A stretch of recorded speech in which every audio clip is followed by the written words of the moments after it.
A U.S. congressman claims that the Bible has pretty clear evidence of UFOs, and the Vatican knows that extraterrestrial aliens are here, among us, that is.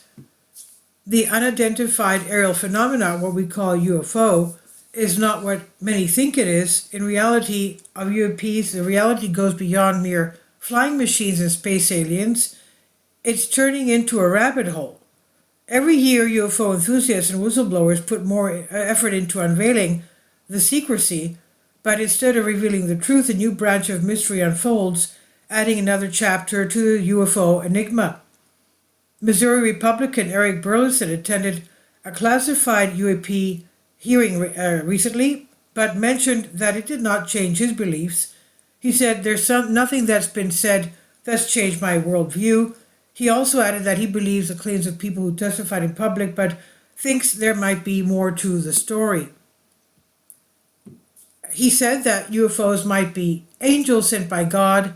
He, who heard secret information about UFOs, shared the idea on that UFO podcast, and he said, "They may not fit exactly the biblical narrative, but whenever I use the term angels, to me it's synonymous with an extra-dimensional being."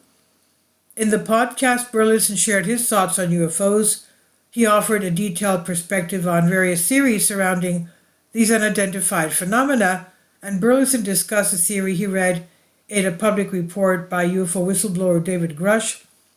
Grush alleged that the government secretly recovered alien spacecraft and even dead alien pilots who were inside them, and according to Grush's report, one theory suggests that what we are encountering might be beings that exist in higher dimensions beyond our normal understanding of space and time. Burleson used the analogy of living in a two-dimensional surface and being encountered by a three-dimensional object to explain the idea of encountering something from a higher dimension. In this case, he suggested that we live in a three-dimensional environment and could be encountering something from a higher dimension where traditional concepts of distance might become irrelevant. He expressed skepticism about the probability of being visited by an alien race from a distant planet, emphasizing the vast distances involved. Burleson questioned the likelihood of an advanced alien race traveling such long distances only to crash upon arrival on Earth. He leaned towards the idea that these phenomena are more likely to be extra-dimensional, existing beyond our usual understanding of our dimensions. Burleson explained that various scriptures, including the Bible, describe messengers of God or angels as existing in dimensions beyond our own, while acknowledging the visual evidence and testimony from pilots regarding UFO sightings. Burleson emphasized the most likely explanation in his opinion. "I don't discount the visual recordings or the testimonies from pilots. I believe they are genuinely witnessing something. There is substantial evidence of these unidentified objects, and although we don't know what they are, I think the most probable explanation might not be what everyone hopes to hear. It could very well be advanced technology under development and research, possibly involving new technology for propulsion." So when discussing the topics, the writer says, "I often refer to the discovery of the Higgs boson particle about 10 years ago. We identified the Higgs field, which essentially relates to gravity, and the particle is a wave function within that field. And looking back, shortly after the discovery of nuclear fission, scientists developed the nuclear bomb, and this illustrates how scientific theories can be transformed into practical functions. I find it hard to believe that we have not capitalized on our knowledge of the Higgs field, and it seems likely that our private sector industry and scientific community have been working to find ways to manipulate this field for various purposes." Burleson is not only one suggesting the link between UFOs and religious texts. Representative Tim Burchett claimed in 2021 that UFOs were in the Bible, referring to the book of Ezekiel. According to Mystery Wire, Burchett talked about UFOs being written about in the Bible, pointing specifically to Ezekiel 1:4-28, in which there is a description of seeing, quote, An immense cloud with flashing lightning and surrounded by brilliant light. The center of the fire looked like glowing metal, and in the fire was what looked like 4 living creatures. In appearance, their form was human, but each of them had 4 faces and 4 wings. And when the living creatures moved, the wheels beside them moved, and when the living creatures rose from the ground, the wheels also rose. Wherever the spirit would go, they would go, and the wheels would rise along with them, because the spirit of the living creatures was in the wheels. While Grush has publicly discussed theories on UAPs, UFOs, that might originate from higher order dimensions, theorized by physicists, those concepts do not appear in the unclassified version of his complaint. The extra-dimensional or interdimensional hypothesis also does not appear in what has been made public from Grush's written statements first submitted for approval to the Pentagon's Defense Office of Pre-Publication and Security Review. But Grush did talk about this theory when he was under oath, answering questions from Burlinson during the public UAP hearing. Burlinson said that at the hearing it's a bit hard to believe that an alien species advanced enough to travel billions of light years would come here and somehow not be able to survive and even crash. And then he asked Grush about the interdimensional potential, saying, "Could you explain that?" Grush said no matter how smart you are, accidents happen, like plane crashes and car crashes. A small percentage of missions may fail. As we say in the Air Force, talking about multidimensionality, Grush mentioned the holographic principle. It comes from general relativity and quantum mechanics. He explained it as imaging a 3D object casting a shadow on a 2D surface. He said you can be projected from higher dimension space or lower dimensional space.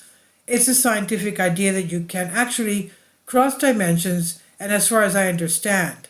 But there are probably people with PhDs who could argue about that. And there's been some speculation about UFOs being connected to religious visits or interdimensional beings since the early 20th century. This idea became more famous with the book Passage to Magonia, From Folklore to Flying Saucers by Jacques Vallée in 1969. Vallée later inspired a character in Steven Spielberg's UFO movie, Close Encounters of the Third Kind, and he spent years studying ancient texts for his work. Vallée states that UFOs and related events of a paranormal nature involve visitations from other realities or dimensions. The idea proposes that these alternate realities exist separately yet parallel to our own. In 1975's The Edge of Reality, Vallée and Hynek considered the possibility of what they call interlocking universes. Daniel Sheehan, public interest lawyer and activist who was former chief counsel for the United States Jesuit Order, relieved intriguing details about the head of the Vatican archives regarding Vatican's knowledge of extraterrestrial life, and he shed light on his involvement in groundbreaking initiative to address the theological and philosophical implication of the discovery of ET intelligence. He proposed the formation of a task force involving 54 major religious denominations to address the issue from a theological perspective, but at that time there was insufficient consensus and the proposal was declined. And Sheehan is currently working through his New Paradigm Institute to organize a global summit conference involving world religious leaders to discuss the recent recovery of extraterrestrial spacecraft. And Sheehan said that the United States government is in possession of biological evidence and has actually taken into custody alive an extraterrestrial person. They're keeping this secret, interrogating the being, and distorting the information to justify massive expenditures on weapon development under the guise of a perceived threat, he said. He highlighted the Vatican's acknowledgement of the possibility of extraterrestrial life. He referenced a formal statement issued by Catholic Church November 10, 2009, authorized by Pope Benedict,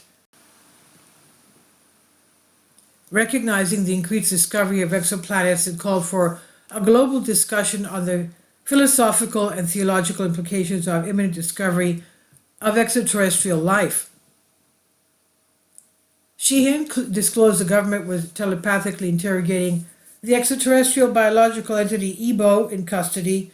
Despite acknowledging the bizarre nature of the relation, Sheehan stood by the credibility of the information, having interviewed individuals directly involved in this process. David Grush said, for humanity we are alone, or what happens when we die. Well, I don't know about that, but are we alone? Well, the answer is we're not alone, and I know that with 100% certainty, which as an intel officer, you never say 100%, but all things pointed towards based on the people I talked to. The phenomenon is real. It's been going on for thousands of years. People have been seeing strange things and not everybody's mass hallucinating. So that's kind of my own diatribe about what is happening concerning extraterrestrials and UFOs, he said. This is by Hausen and Wise from Vicky Verma. Please leave your comments and thank you for your support. Please support my Patreon account. The daily posts are 5 videos daily, and they are totally different from what I have on my YouTube channel. Thank you so much for your support and that you find all my content so interesting. You'll find the Patreon account details in the description box below.